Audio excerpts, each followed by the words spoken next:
the Renaissance covered a long period of time. And many, many events took place all around the world.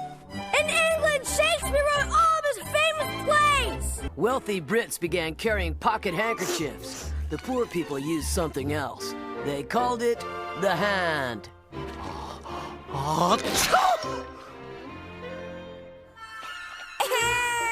Yuccosis! So Napoleon decided to sell The Louisiana Territory! 828,000 square miles of North America, stretching from the Mississippi River to the Rocky Mountains. And they elected Jefferson Davis of Mississippi as their president. We know them as knights, those armor-clad warriors who took up sword and shield to protect the defenseless, to fight the wicked, and to get reservations at all the best restaurants. Since the 11th century, they have intrigued and inspired us with their selfless acts of daring do. But how much is fact and how much is fiction? Joining us tonight to help clear this up. Right. These trusts worried people.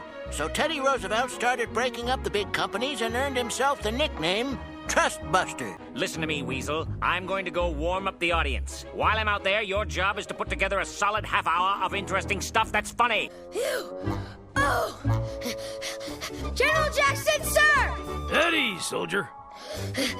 Whoa! Urgent message, sir! What is it? I got a stitch in my side!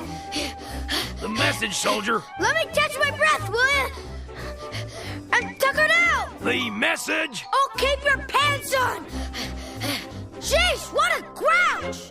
We shall fight on the seas and oceans, on the beaches, in the fields, in the streets. We shall fight in the hills. We shall never, never surrender. Dear Winston, how goes the war? Having a wonderful time here? Glad we're not there.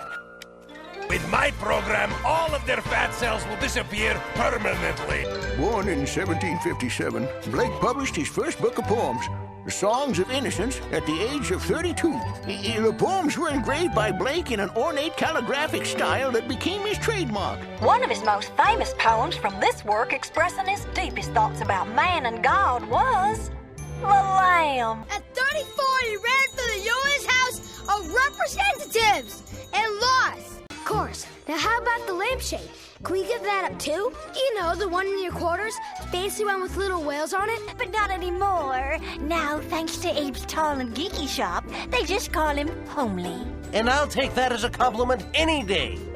And now we return to Robert E. Lee, Pinky Lee, Kathy Lee Gifford, and Cody the Psychic Hamster in Johnny Reb, Yankee Doodle, Can't We All Just Get Along? One of the most famous teenagers of all time, Alexander the Great. He was born in the year 356 BC. All right, I love him. Yeah, like after his old man, King Philip of Macedonia, died, Alex became the ruler of Greece. And he was only 19 years old, man. I'm a horse, and I was just wondering if you'd recommend your products for someone like me. Certainly. You know, tan is usually not a word a horse likes to hear. Silent! You hired the wrong kid, pal!